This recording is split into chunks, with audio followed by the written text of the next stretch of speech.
तो ये तो रही दूसरे चरण के प्रचार की बात। अब आपको ये भी बता दें कि कल पहले चरण का मतदान होना है, जिसको देखते हुए आज 11 जिलों की पोलिंग पार्टियां रवाना की जाएंगी। साथ ही सभी बूथों पर सुरक्षा के पुख्ता इंतजाम भी किए जाएंगे। दरअसल कल यानी कि 10 फरवरी को 11 जिलों के 58 सीटों पर वोट डाले जाएंगे। सुबह 7 बजे से शाम 6 बजे तक मतदान होगा। लगभग 22,88,000 मतदाता कल अपने मताधिकार का इस्तेमाल करेंगे, जिनमें से 18 से 19 की उम्र वाले वोटर्स की संख्या 3 लाख से ज्यादा रहने वाली है। कल चुनाव प्रचार का शोर पूरी तरीके से थम चुका है। पोलिंग पार्टियां आज रवाना हो जाएंगी। कल सुबह 7 बजे से लेकर शाम 6 बजे तक वोटिंग होनी है। 11 जिलों में कुल मिलाकर 22,88,000 के करीब मतदाता हैं। 11 जिलों की 58 सीटों पर कल मतदान होना है।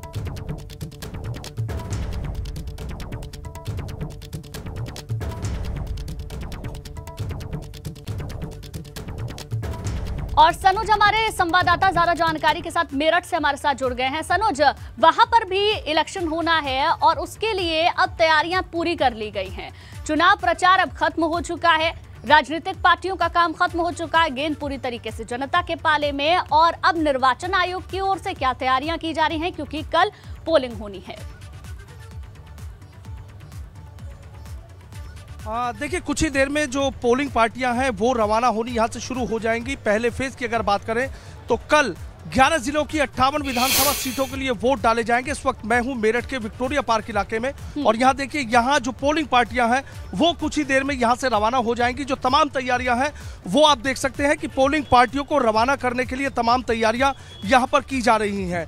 सुरक्षा के भी पुख्ता इंतजाम किए गए हैं। चप्पे चप्पे पर पुलिस का सख्त पहरा रहेगा। केंद्रीय रिजर्व बल की जो टीमें हैं वो भी मौके पर डेरा डाले रहेंगी। और यहाँ देखिए कि जो ईवीएम मशीनें हैं वो बाकायदा यहाँ पर रखी हुई हैं और इनको, चूंकि यहाँ 2962 पोलिंग पार्टियां जो हैं वो रवाना होनी है और सीधा अलग अलग सबको एक बॉक्स बना के उनको यहां से रवाना कर दिया जाएगा। विक्टोरिया पार्क में 5 विधानसभा सीटों के लिए जो पोलिंग पार्टियां हैं वो रवाना होंगी। यहां से मेरठ शहर, मेरठ दक्षिण, मेरठ कैंट, सिवाल खास और सरदरा विधानसभा सीट के लिए पोलिंग पार्टियां रवाना होंगी।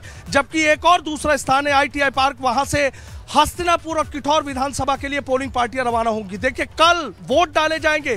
पूरे देश की नजरें टिकी हुई हैं कि पहले फेज का जो चुनाव होता है और उस चुनाव में जो हवा चलती है वही पूरे यूपी में कहीं ना कहीं सुनाई देती है। सियासी पारा आज पूरी तरीके से चढ़ा हुआ है, लेकिन हाँ, मौसम थोड़ा सर्द है, बारिश पड़ रही है यहाँ पर और उस बारिश की वजह से थोड़ी सी दिक्कतें जरूर हो रही हैं। लेकिन हाँ, पोलिंग पार्टियों को रवाना करने के जो पूरे इंतजाम है वो यहाँ पर कर लिए गए हैं। ये तस्वीर आप देखिए मेरठ के विक्टोरिया पार्क इलाके की और ये पोलिंग पार्टियां यहां से रवाना हो जाएंगी। मेरठ की 7 विधानसभा सीटों पर वोट डाले जाएंगे। 7 विधानसभा सीटों पर बहुत ज्यादा कांटे की टक्कर है। और अगर पिछले 2017 विधानसभा चुनाव की हम बात करें तो 2017 विधानसभा चुनाव में मेरठ शहर विधानसभा सीट को छोड़कर बाकी 6 सीटों पर बीजेपी का कब्जा था, कमल खिला था। मेरठ शहर विधानसभा सीट पर समाजवादी पार्टी के रफीक अंसारी चुनाव जीते थे। पूरी सारी जितनी भी 7 विधानसभा सीटें हैं, कांटे की टक्कर है। और बस कल वोटिंग होगी और ये देखना होगा कि किस तरीके से जो मतदाता हैं वो उत्साहित नजर आएंगे, किस तरीके से वो वोटिंग करेंगे,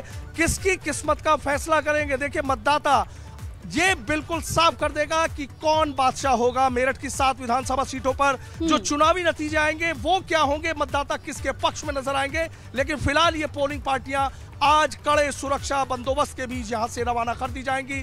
तमाम जो इंतजाम है वो यहां पर कर लिए गए हैं। सबकी नजरें इस बात पर टिकी हुई है कि आखिर मेरठ की 7 विधानसभा सीटों के चुनावी नतीजे क्या होंगे या पूरे 11 जिलों की जो 58 विधानसभा सीटें हैं उसके लिए हमें थोड़ा सा इंतजार करना होगा। लेकिन सुरक्षा के लिहाज से और पोलिंग पार्टियों को रवाना करने के लिए जो तमाम तैयारियां हैं वो हम आपके पीछे देख पा रहे हैं। शुक्रिया आपका जानकारी के लिए।